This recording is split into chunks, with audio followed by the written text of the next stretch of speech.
ఈ ప్రకృతిలో కలిగించిన వాటన్నిటి విషయమై దేవుడు ఏమన్నాడు? ఆకాశము కలుగుగాక అన్నాడు. అంతేనా?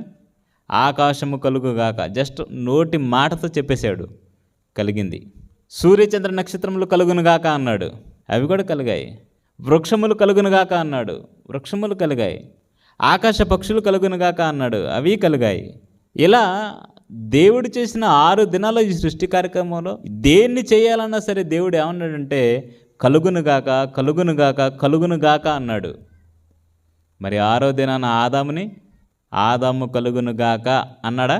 చెప్పండి. సూర్యుడు పుట్టడానికి సూర్యుడు కలుగునుగాక అంటే సూర్యుడు పుట్టాడు. ఇలా ప్రకృతిలో ఉన్న ఏదైనా సరే దేవుడు పేరు పెట్టి కలుగునుగాక అంటే అవి పుట్టేశాయి.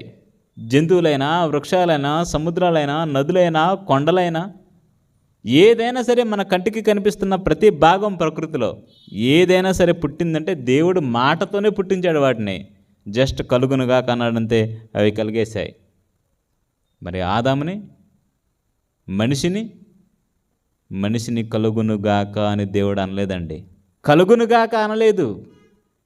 నీ హస్తములు నాకు అవయవ నిర్మాణం చేశాయి అంటున్నాడు.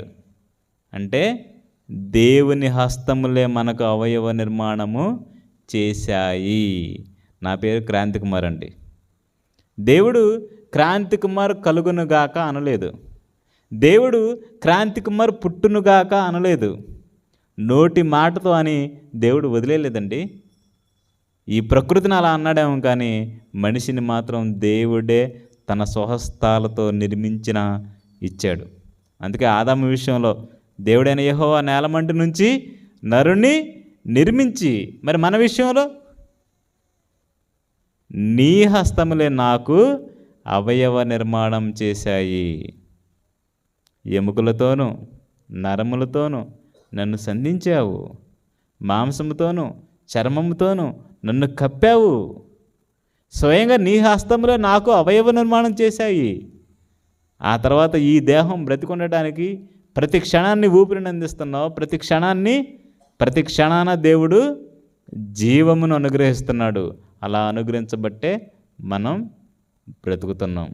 ఇప్పుడు ఇంత కష్టపడి దేవుడు ఎందుకయ్యా మనల్ని చేశాడు అని మనం దేవుడిని అడిగితే, ఎందుకు తండ్రి నన్ను ఇలా చేశావు, ఎందుకు తండ్రి నన్ను చేయటంలో ఎంత కష్టపడ్డావు, నాకెందుకు ఎంత సేవలు చేస్తున్నావు అని మనం దేవుడిని అడిగితే దేవుడు ఒకటే అంటున్నాడు. ఏమన్నాడు? యెషయా గ్రంథం 43:7లో నా మహిమ నిమిత్తం నిన్ను పుట్టించాను, నా మహిమ నిమిత్తమే నేను మిమ్మల్ని సృజించాను.